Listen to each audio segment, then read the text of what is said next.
Hey, 8th grade, we are moving on. Lessons 2 and 3 today. We're looking at linear and nonlinear expressions in X and linear equations in X. So you might be asking yourself, what do those mean? So these are examples of linear expressions. We have 5x plus 3, negative 8x plus 7/9 minus 3, and so on. Here we have examples of nonlinear expressions. So 9 minus x squared, 4x squared minus 9, 7 plus x to the negative 4th plus 3x. So what do you notice is the difference? A linear expression is an expression that is sums of constants and products of a constant and x raised to a power of 0, which simplifies to a value of 1 if you remember that, or a value of 1 because then it's just itself. Whereas nonlinear expressions, they're also sums of constants and products of a constant and a power of x. But that power of x will not be 1 or 0. So we saw squared to the 3rd to the negative 4th. So basically it could be anything that's not 0 or 1, okay? So are the following linear or nonlinear? Well, the first one we have x to the 1, but we have x to the 6th. So this is nonlinear. X plus 9x minus 4, that one's going to be linear.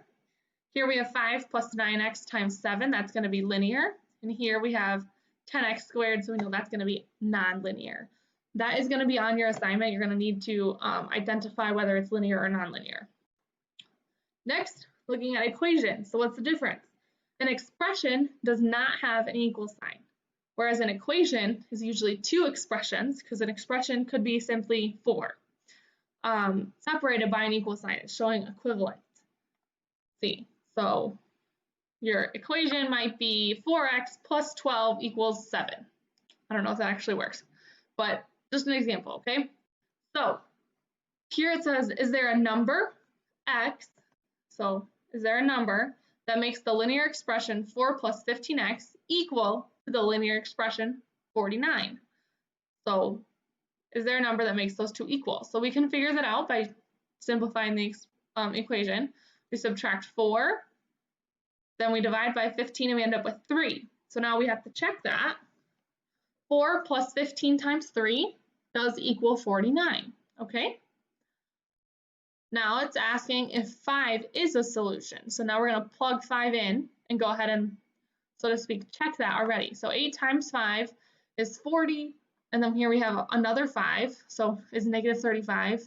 21 is not equal to negative 39, so 5 is not a solution of this equation. All right, pretty simple stuff I think today. Please let me know if you have questions. There will be a little bit of all of those on your assignments, which is the Edmodo questions for lessons 2 and 3. Like I said, let me know if you have questions. I hope you have a great Thursday.